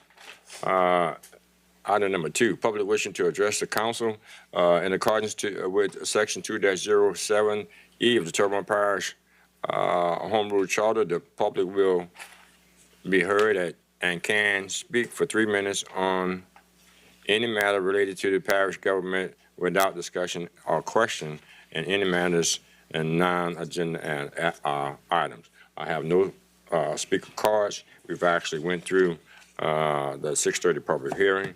We will now be on item number 3, committee reports. We have budget and finance. Mr. Pleasure.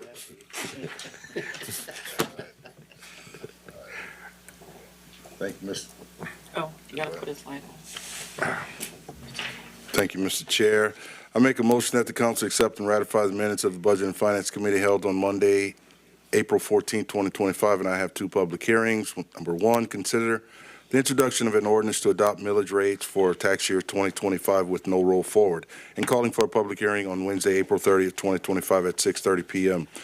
Item number 2, consider the introduction of an ordinance to amend the 2025 adopted operating budget and 2025 5-year capital outlay budget of Terrebonne Parish Consolidated Government for the following items.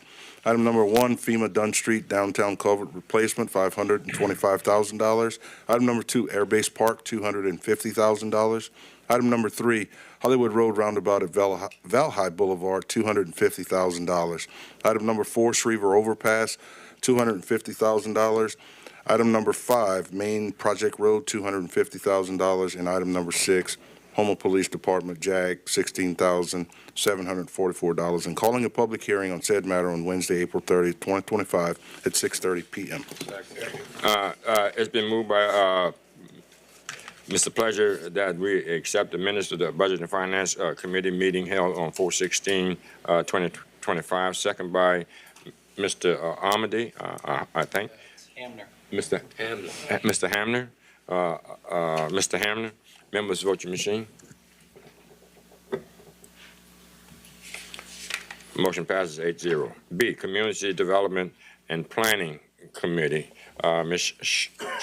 Chauvin, Chauvin. I got you. I make a motion that the council accept and ratify the minutes of the Community Development and Planning Committee held on April 14th, 2025, and I have 38 condemnation hearings and 1 public hearing. Calling a condemnation hearing on the following: residential mobile homes, residential structures, accessory structures, and commercial structures on April 29th, 2025 at 5:30 p.m. 5873 Grand Caillou Road, 267 Lower Country Drive, 801 Grand Caillou Road, 106 Andron Street, 306 Grace Street, 1713 West Main Street, 212 Acock Street, Unit, 204 Lincoln Street, 123 Donald Drive, 313 Grand Caillou Road, 204 Oakshire, 5425 Bayou Black Drive, 4769 Bayou Side Drive, 4749 Grand Caillou Road, 5574 Highway 56. Okay, it doesn't have the address of Roberta Grove. Roberta Grove Boulevard. I'm missing the numbers. Missing the numbers on Hialeah Avenue. 6619 Shrimpers Row, 7477 Shrimpers Row, 6772 Shrimpers Row, 5532 Highway 56, 510 Woodside Drive, 1921 Highway 55, 410 Leona Street, 1134 Berg Street, 1105 Division Avenue, 1801 East Tunnel Boulevard, 4079 Grand Caillou Road, 5052 Alsea Street, 8669 Main Street, 204 Judith Street, 6806 Shrimpers Row, 523 Ogeron Street, 5510 Stella Street, 5010 Bayousside Drive, 216 Presco Isle Drive, 1215 Highway 55, 121 Cypress Grove Street. I need the numbers for 16 and 17. It's not in here. Hold up. Wait.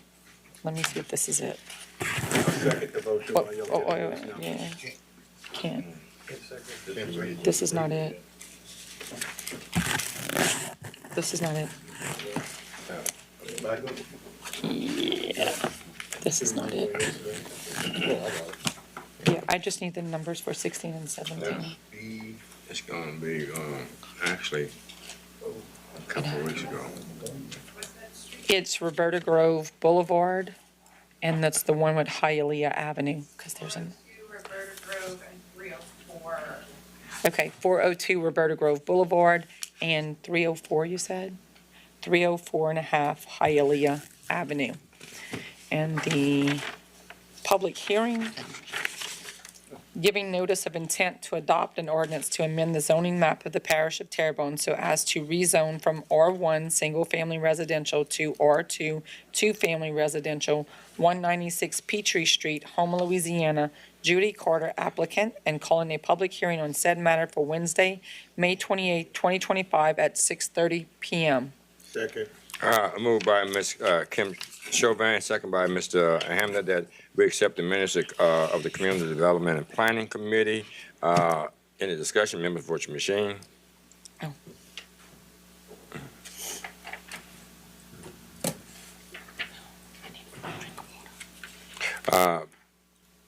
Motion passes 8-0, and we appreciate Ms. Candace Malden. Item C, Public Service Committee, Mr. Wazan. Thank you, Mr. Chair. I make a motion that the council accept and ratify minutes of the Public Service Committee held on Monday, April 14, 2025, and I have 5 public hearings. 1, consider the introduction of an ordinance to authorize the leased property located at 7842 Main Street at the corner of Main Church and Boulanger Street, Houma, Louisiana, 70360, parcel number 19175, from property owners.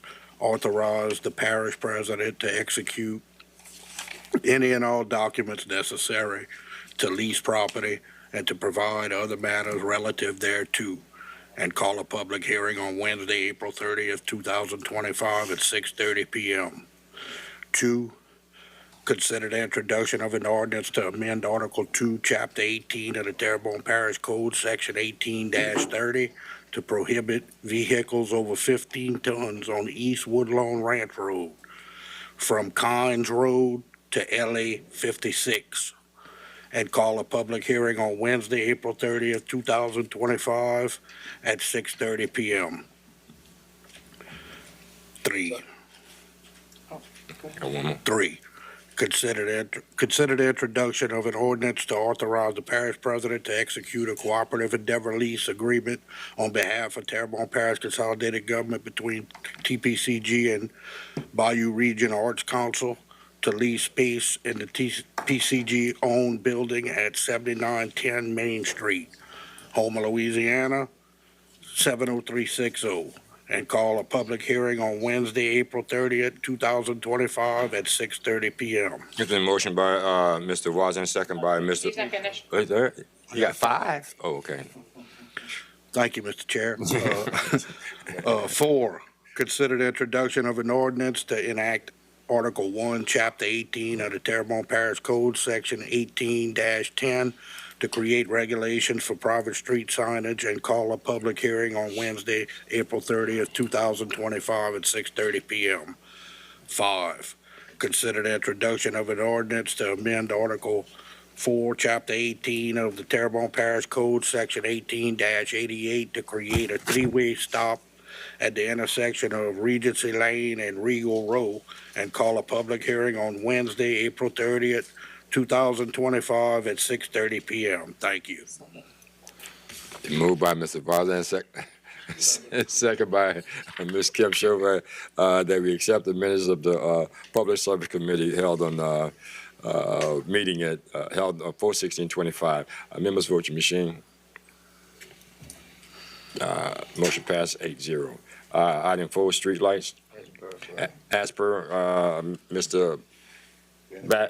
Babin, second by Mr. Pleasure. Vote your machines.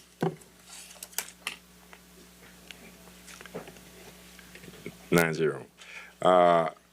Item 5, appointments to various boards and commissions and committees and commissions. Item A, Terrebonne Parish Tree Board, 1 expiring term, 2 vacancy due to resignation. Ms. Linda Berger expresses her interest in being reappointed.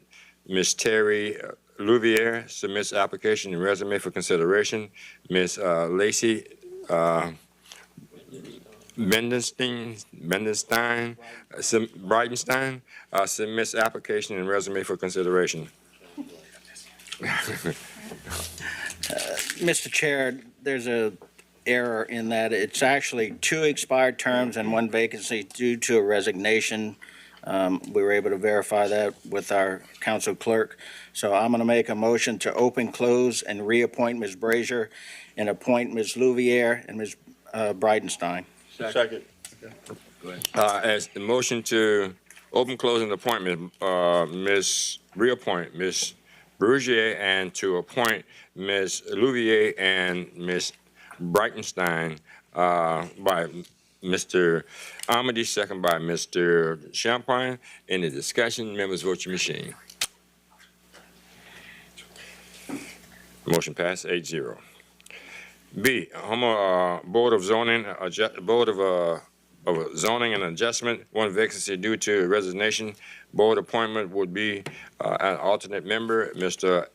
Aero Wolf submits application and resume for consideration. Open, close, and appoint by Mr. Babin, second by Mr. Pleasure. Members, vote your machine. That's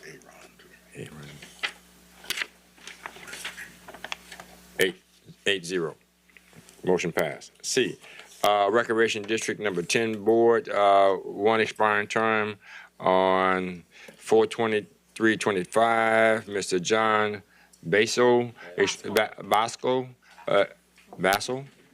expresses his on the west side expresses his interest to be reappointed. Mr. Jimmy Verrett Jr. submits application and resume for consideration. Open, closing, a vote by Mr. Babin, second by Ms. Chauvin. Roll call, Ms. Mr. Amity. Mr. Champagne. Mr. Hamner. Mr. Babin. Ms. Chauvin. Basco, I'm sorry. Mr. Trusclair. Mr. Pleasure. Mr. Harding. Basco. Mr. Voisin. 9 for Basco, 0 for Verrett. Congratulations. Is he in the audience? No? Okay. Item 6, monthly engineering report, T. Baker Smith, Milford and Associates, as per. Item number 7, vacancy in various boards. Vote. Trosclair. Okay. Danny moved it, Kim seconded it. Okay. But we gotta vote. Monthly reports. Vote. Members, vote your machine. 8-0. Item 7. Vacancies in various boards and committees and commissions. A, Recreation District Number 1 Board, expiring term 5/25/25. Recreation District Number 2-3 Board, 3 expiring terms on 5/31/25. Recreation District Number 5 Board, 1 expiring term. Fire District Number 5 Board, 1 expiring term. Coastal Fire Protection District Board, 1 expiring term. Downtown Development Corporation 5 expiring terms, each representing the following entities: 2 representing the Parish Council, 1 representing the Chamber of Commerce, 1 representing the Historical Society, and 1 representing the Downtown Merchants. Talk, 3 expiring terms, 5/31/25, each representing one of the following NAACP, Talk members, and Chamber of Commerce. Announcement, Parish President.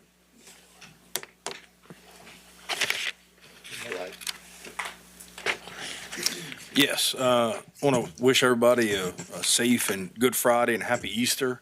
And then on Saturday, April 25th, they're going to have the Special Olympics Torch Run and the Bioregion Arts Council fundraiser on both that day. So look for more information on our Facebook page and website, and hope everybody has a great one. Thank you.